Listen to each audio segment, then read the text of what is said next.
नमस्कार। आइए हम बात करते हैं कि कंप्यूटर ने कैसे टेक्नोलॉजी को आगे बढ़ाया। किस प्रकार टेक्नोलॉजी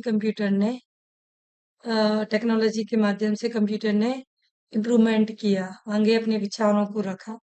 चलिए बात करते हैं हम।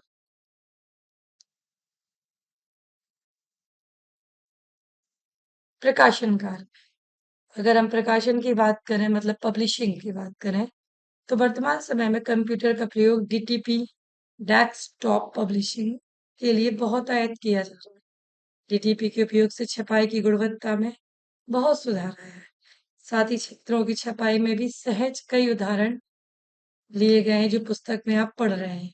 यह भी डीटीपी की मदद से पब्लिश की गई। जिस पुस्तक को आप पढ़ रहे हैं, इस कंटेंट को आप पढ़ रहे हैं, डीटीपी के माध्यम से मैंने यहाँ तैयार किया।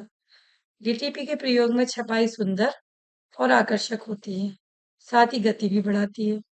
तो वैज्ञानिक कार्यों में कंप्यूटर के प्रयोग ने वैज्ञानिक अनुसंधानों की गति बढ़ाई है। कंप्यूटर की सहायता से डाटा विश्लेषण, डाटा एनालिसिस का कार्य मिनटों में हो जाता है। कंप्यूटर एडेड डिजाइनिंग के प्रयोग से इंजीनियरिंग डिजाइनिंग का कार्य भी आसान हो गया। वर्तमान समय में विशेष प्रकार की जटिल गणनाएं तीव्रता से करने के लिए सॉफ्टवेयर्स भी मौजूद हैं। परिवहन देखिए,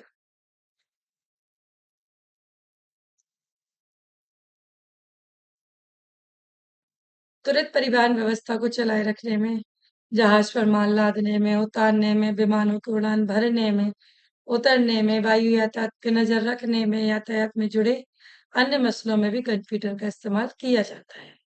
इसके अलावा कार, मोटरसाइकिल में ईंधन के स्तर पर, तापमान, इलेक्ट्रिकल सिस्टम पर नजर रखने के लिए भी कंप्यूटर का इस्तेमाल किया जाता है। कृषि में देखिए किस प्रकार से कंप्यूटर का इस्तेमाल किया जाता है। कृषि जो होती है, किसान अब कृषि कार्यों के लिए छोटे कंप्यूटरों का इस्तेमाल करते हैं। इन कंप्यूटरों की कीमत ट्रैक्टर से भी कम होती है।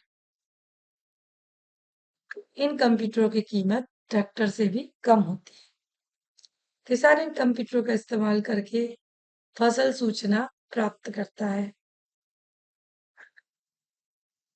प्रति एकड़ लागत तथा खाद बीज की लागत आदि जानने के काम में कर रहे हैं। उदाहरण के तौर पर महाराष्ट्र के कपास उत्पादक ने खेतों में खाद डालने के लिए सही समय का पता लगाने में कंप्यूटर का इस्तेमाल करके अपनी वार्षिक आय में तकरीबन 10% की बढ़ोतरी की। अब देखिए किस एग्जाम्पल को उन्होंने यहाँ लिया है। इस एग्जाम्पल को हम आपके सामने एक्सप्लेन करते हैं कि फसल लगाने का समय एक निश्चित समय होता है। रबी की फसल कब लगेंगी, खरीफ की फसलें कब लगेंगी, किस प्रकार फसल अपना कार्य करेगी, किस प्रकार से फसल लगाने से हमें बेनिफिट्स होगा या हम कैसे इस काम को करें। तो कंप्यूटर ने तकनीकी गणना के साथ इतनी सारी चीजें हमारे साथ